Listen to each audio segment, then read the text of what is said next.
Viewers, দেখুন আজকে আমি কাঁচা আমের রেসিপি কাঁচা আমের আচার বানাবো।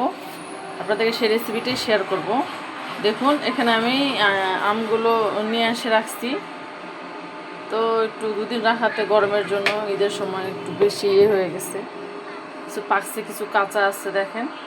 তো তারপরও আমি ওইভাবে যেগুলো কাঁচা সেগুলো ওইভাবে পিস পিস করে কাটছি, আর যেগুলো পাকা সেগুলো আমি জাস্ট এই যে ফালি ফালি করে কাটবো। এই যে এইভাবে, যেমন দেখতেছেন, এই যেভাবে ফালি ফালি করে প্রতিটা আম এইভাবে কেটে কেটে নেব। দিয়ে এখন আমি কড়াইতে দিচ্ছি সরিষার তেল।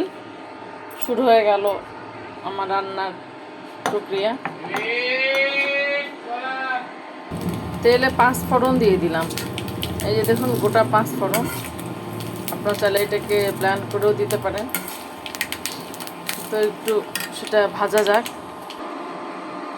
দেখুন এর মধ্যে হলো আমি রসুন থেতো করে, দেখুন রসুনের থেতো, হ্যাঁ পুরোপুরি তো মিশমিশ না, এরকম এরকম কিছুটা ভাঙা ভাঙা থেতো করে দিচ্ছি।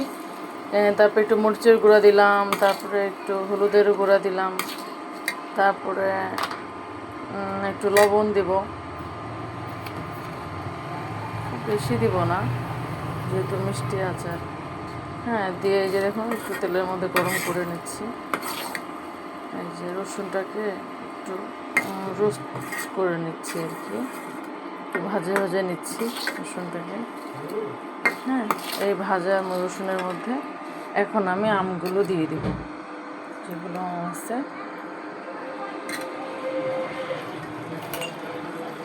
দিয়ে দেখুন আমগুলো আমি দিয়ে দিচ্ছি, দিয়ে এখন আমগুলোকে কষাবো। আর বাকি যেগুলো আম দেখতেছেন এগুলো এখন পিস পিস পিস পিস করে কাটে, এই যে দেখুন স্লাইস করছি একটু মোটা করে, যেহেতু ওটা হচ্ছে আপনার নরম হয়ে যাবে, নরম। আর এগুলো যেগুলো আটি সহ দিচ্ছি দেখতেছেন যে পিস পিস করে দিচ্ছি, এগুলো আবার পিস পিস করে খেতেও মজা। যদিও পুরোটা ভাঙবে না, আবার পুরোটা গোটাও থাকবে না, ভাজা ভাজা করে করব আর কি আচারটা। দেখুন আচারটা নাড়তে নাড়তে এরকম লাল হয়ে গেছে। এখন এর মধ্যে চিনি মিক্সড করলাম, এখন এটাকেও নাড়া দিব। দেখুন আচারটা, এর মধ্যে চিনি দিলাম, লবণ দিলাম। তো চিনি, লবণ, হলুদ তো অল্প একটু দিলেই হয়ে যায়। মরিচ, আমটা তো টকই প্রচণ্ড, সাথে একটু ঝাল, একটু মিষ্টি, হালকা একটু লবণ। তো এই স্বাদটা পুরোটাই ডিপেন্ড করতেছে আপনাদের পছন্দের উপরে, আপনাদের যেরকম ভালো লাগে স্বাদ সেরকম স্বাদ মতোই করবেন, সেরকমই লবণ মরিচ যার যেটা ভালো লাগে। কেউ মরিচ বেশি খেতে পছন্দ করে, কেউ লবণ, কেউ ঝাল, কেউ মিষ্টি। তো আমার হাজব্যান্ড একটু মিষ্টি খেতে বেশি পছন্দ করে, তো সর্বদা আমি মিষ্টিটাকে একটু বেশি বাড়াই দিই, সাথে একটু ঝাল ঝাল রাখি, যেন কখনো খাওয়ার যদি একটু অরুচি লাগে, খেতে ইচ্ছা করতেছে না, তখন হয়তো বা একটু আচার নিলে সে খিচুড়ি বলেন ইয়া মাছ বলেন, যে কোনো খাবারের সাথে আপনি পোলাও, হ্যাঁ তো পোলাও মাংসের মধ্যেও অনেক ভালো, যে আচারটা অনেক খেতে ভালো লাগে। তো এইভাবে আপনারা বাসায়ও ট্রাই করবেন। এটা এখনও পুরোপুরি হয়নি, আরও সময় লাগবে, আরও একটু যেটা কষাবো। দেখুন ভিউয়ার্স, আমার অলরেডি আমের আচার কমপ্লিট।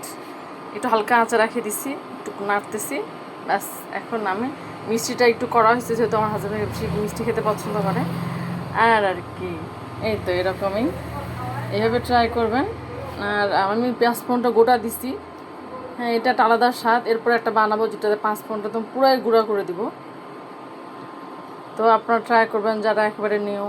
আমিও যেরকম খুব বেশি এটা ব্যাপারে এক্সপার্ট তা না, বাট করে খাওয়া যায়। আবার এটা আপনি সস দিয়ে নুডলস না খেয়ে আপনি এটা দিয়ে, ওই যে এটা যে একটু জুসি জুসি হয়ে আছে, এটা যদি আপনি নুডলসের উপরে দিয়ে খান অনেক বেশি ভালো লাগে। আমি খাইছি, ভালো লাগছে। আমার কাছে মনে হচ্ছে সসের থেকে এটাই বেশি একটু চটপটা আর কি, একটু টক, একটু মিষ্টি, একটু হালকা ঝাল, এরকমের খাবার নুডলস দিয়ে খেতেও ভালো লাগে আর কি। তো আমি নুডলস দিয়েও খাই। আপনারা ট্রাই করবেন, অবশ্যই জানাবেন কেমন লাগলো। ভালো থাকবেন, আমাকে বেশি বেশি করে ফলো করবেন, লাইক কমেন্ট শেয়ার করবেন।